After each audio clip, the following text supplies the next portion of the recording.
बिस्मिल्लाहिर्रहमानिर्रहीम।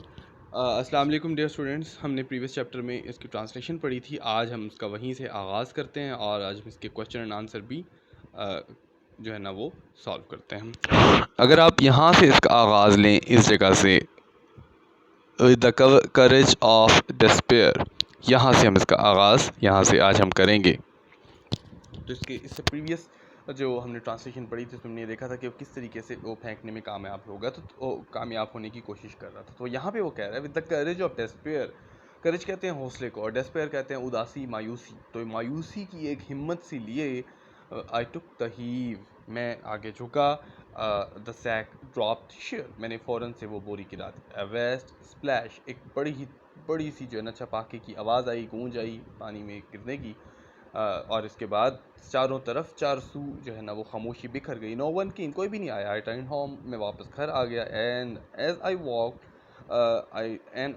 Walk I thought little sadly of all those books falling into the cold torrent. जब मैं घर आया तो मैं उनके मुतल्लिक थोड़ा सा मगमूम हुआ, गमज़दा हुआ कि वो एक ठंडे पानी के बहाव में आहिस्ता आहिस्तगी से वो नीचे बैठ रही हैं थ्रू द पिची डार्क, एक गहरे पानी के दौरान पानी के भंवर में वो बैठ रही हैं। And subsiding at last on the Uz of the bottom, subsiding से मुराद तहनशीन हो रही हैं वो उस जो है एक स्टेट को बयान कर रहे हैं कि जिस तरह पानी में आप कोई चीज़ फेंकते हैं तो वो आहिस्ता आहिस्ता से ये जो उसकी बेस है उसमें तहनशीन हो रही हैं, बैठ रही हैं, डूब रही हैं। At last on the Uz of the bottom, on the Uz of the bottom से मुराद इसका ये है कि वहाँ पर जो कीचड़ है, ऊज वैसे तो किसी चीज़ को बाहर निकलने की कैफियत कहते हैं, तो यहाँ पे उसका मतलब उनका मट्टी है, कीचड़ है, उस तो तह की जो कीचड़ है उसमें वो बैठ रही हैं और वहाँ पे वो तन्हा पड़ी रहेंगी, भूली बसरी रहेंगी। और जब बेखबर दुनिया जो है ना वो बेखबर दुनिया का जो लोगों का जो समंदर है, अनकॉन्शियस वर्ल्ड है, वो चलता रहेगा, रवां दवां रहेगा। यहाँ पर वो ये बात करते हैं। हॉरिबल बैड बुक्स, अब वो उन बुक्स के मुतल्लिक़ कहते हैं कि खौफनाक बुरी किताबें, मासूम बेचारी किताबें। You are lying there still, तुम अभी भी वहाँ पे पड़ी हो। कवर्ड, ढकी हुई शायद कीचड़ के साथ। बाय दिस टाइम, अब तक। With only a stray rag of your, with only stray rag of your sacking, जब तुम्हारी जो बोरी है जिसमें इन्होंने फेंका उसका एक जो है ना बचा कुचा कोई टुकड़ा, sticking out of the slime, जो कि उस कीचड़ से निकल कर बाहर आएगा, into the OPEC brown tyres, वो धुंधले भूरे जो लहरें हैं, टाइड्स कहते हैं लहरें, उनमें से वो कोई शायद ही कोई उनमें से एक बहकर निकला हो, वो जो बोरी जिसमें इन्होंने फेंका था। Odes to Reanna, sonnets to Ethel, dramas on the love of Lancelot, stanzas on first glimpse of Venice, you lie there, तुम वहाँ पे पड़ी रहो, इन अ लिविंग डेथ, एक दायमी मौत जीती रहो। दायमी मौत से मुराद अब्दी मौत यानी जिसको कह सकते हैं। And your fate is perhaps worse than you deserve, और तुम्हारी किस्मत शायद उससे ज़्यादा बुरी निकली है जिसके तुम हकदार थे, यानी किस्मत ने ज़्यादा नुकसान पहुंचा दिया इसको, हालांकि वो किताबें इस चीज़ की हकदार नहीं थी। तो विटाकर अलमनाक क्या होता है? विटाकर अलमनाक एक रेफरेंस बुक है जो कि 1868 से ऑनवर्ड पब्लिश होती रही है और इसको ब्लूम्सब्यूरी ग्रुप 2011 से इसको पब्लिश कर रहा है। इसमें करंट अफेयर्स के आर्टिकल्स होते हैं, हेल्थ, एजुकेशन, इसके अलावा पूरे ब्रिटिश एम्पायर के मुतलिक इंफॉर्मेशन होती है, इसमें हुकूमत के मुतलिक इतलात होती हैं, यानी आप समझ सकते हैं इसमें काफ़ी चीज़ें इसमें ऐड होती हैं। इंडाइजेस्टेबल ऐसी चीज़ें जिनको आसानी से पढ़ा ना जा सके, समझ ना जाया जा सके।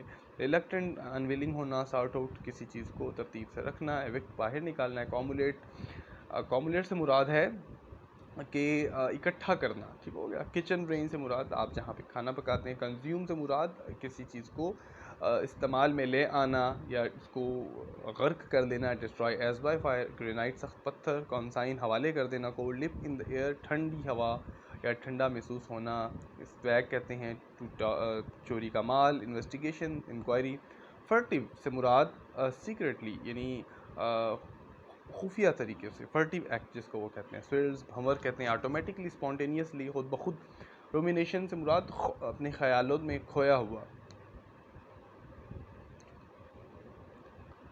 अच्छा, इसके बाद कहते हैं पेडेस्ट्रियन, पैदल चलने वाला, ट्रैप एक ऐसा शख्स जो इधर से उधर बेमकसद घूमता रहता है, मयर स्टेप नपतुला जो स्टेप है सोच समझ कर, मयर स्टेप और मुस्कुराना, टेल दैट टू मीनिंग एक मुहावरा जिसमें अमूमन किसी का मजाक उड़ाया जाता है, स्ट्रेट बेमकसद घूमना, वॉन्डर्ड क्वेलिंग से मुराद बीइंग काउड, फ्रेड डरा हुआ ना, किसी चीज़ को दबाए ना अपनी खौफ को, एग्नी दर्द की कैफियत, काउड से मुराद डरपोक होना, हीव से मुराद किसी चीज़ को उठाकर आगे झुकना, लिफ्टिंग समथिंग हैवी, ऊ से मुराद वेट लिक्विड मड, फॉरलॉन अकेले तन्हा, सॉलिटरी, स्लाइम से मुराद मड है, और ओपैक से मुराद धुंधला जिसमें से कोई चीज़ नहीं निकल रही। तो ये आपके यहाँ पर ऐसे है, ये आपकी समरी है, इस समरी को आप देखिएगा और अब हम इसके क्वेश्चन एंड आंसर की तरफ चलते हैं। तो आप क्वेश्चन नंबर 1 पे वो कहता है कि what sort of books were presented by the British public to soldiers.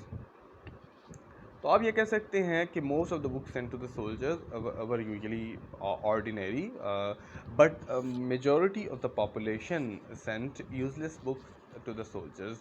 They were of no use to the soldiers, and they were mainly Whitaker Almanac volumes, reference books, or those books which people did not want to keep with themselves. तो लोगों ने ऐसी किताबें भेजी जो खुद नहीं रखना चाहते थे, और अक्सर ऐसी किताबें थी जो कि जिनके एडिशन गुजर चुके थे, और पुराने रेफरेंस बुक के उन्होंने जो है ना वो भेजना, लोगों को, फौजियों को भेजना पसंद किया। Was it the interest of soldier that prompted their action? Prompted से मुराद तहरीक दी, क्या ये फौजियों के फ़ायदे के लिए था जिस चीज़ को उन्होंने तहरीक की? तो नो, आप कह सकते हैं no, it was not the interest of soldiers. These books were not beneficial for the soldiers because people actually wanted to get rid of those old books. So it was one way of getting rid of these useless books. तो एक ये तरीका था उनको किताबों को निजात पाने का। तो उन्होंने अज़राए हमदर्दी या कोई एक बेनिफिशियल एक्ट के तौर पर नहीं किताबें भेजी, उन्होंने उनको एक समझें आप कि निजात हासिल करने के लिए भेजी। तो why should bad books be destroyed? तो आप ये कह सकते हैं कि bad books should be destroyed because it makes a lot of space for new books to be kept. Moreover it also prevents one's hires in a drudgery to sort out new books और the old books के। ये आपके लवाहिकीन को या आपके जो वारसीन हैं उनको भी किताबों को दोबारा तरतीब लगाने से की जो मुशक्क़त है उससे वो आपको बचाए रखता है। Why is it difficult to destroy books? बिल्कुल डिफ़िकल्ट इसलिए है कि आप, एक तो उन्होंने ये रीज़न बताई कि many illiterate person would not touch these old books because they would hesitate touching any kind of those things that seem to be book shape appearance। ऐसी किताब को छूने से भी वो ना जो है ना वो कतराते हैं जो जिसकी शक्ल किताब की तरह हो। तो एक तो ये भी वजह, दूसरी वजह आप ये भी कह सकते हैं कि because it is difficult to destroy books leaf by leaf or to throw into the water because all these acts involve bravery or an act of courage। तो ये भी एक मुश्किल काम है। तो और ये एक चीज़ को अपने जहन में रखना है। तो यहाँ पर वो कहते हैं they are like cats and it is difficult to find a scaffold for them. उनके लिए एक फांसी घाट ढूंढना मुश्किल काम है। Why could not the author burn the unwanted book? इसलिए नहीं बन because he had no cooking range, who could not burn the book leaf by leaf। तो ये एक वजूहत थी जो उसमें बताया कि वो नहीं बेच सकता था। But in the present situation अगर हम आज की बात करें तो we have different options available. We can give this books to hawkers, हम हॉकर्स को दे सकते हैं। वी कैन गिव दिस यूजेस book to second hand book shop. We can even sell this books to ये जो रेडीबान आते हैं, ठीक हो गया, इनको भी बेच सकते हैं, ठीक हो गया। अच्छा, how did he decide to get rid of them? तो he decided to get rid of those old books by throwing them into the water, but that was a very courageous act that required a lot of courage and he took the midnight venture। तो उन्होंने रात के time ये जोखम उठाया। describe the author's midnight venture to throw the books into the river and a suspicion which he, तो आप कह सकते हैं at midnight the author took this venture। he went out in the dark midnight to throw his books, but he felt but he felt very bad on 2 to 3 different occasions when he found himself being captured of stealing something or being a baby killer। तो ये दो वजूहात भी थी जिसकी वजह से उनको लगा कि वो पकड़ा जाएगा। तो he was terribly frightened by the sight of police. So these thoughts came occurring to his mind, so therefore it was a very bold step, and finally he managed to throw those books into the river. Chelsea river के बारे में बात की जा रही है. How did muster up courage at last to fling them into the river? तो the writer was hesitant to throw them, then he abused himself for his cowardice. At last he mustered up courage. उसके बाद उन्होंने अपने आप को करेज इकट्ठी की, जब उसने अपने आप को कहा कि behind those resolute mask there is a contemptible face. तो वो एक मुहावरा है जिसको मुतल्लिक को कहते हैं कि मैं अपने इस जो पुरअज़म चेहरे के पीछे एक जो है ना एक छुपा हुआ एक काबिल नफ़रत चेहरा छुपा हुआ है. Did he come to have a feeling of those books once he had get rid of them? So he was sad after throwing the books. He thought that those books would have now been covered by the dust or mud. अब तक cover हो चुकी होंगी, ये उसका नज़रिया है.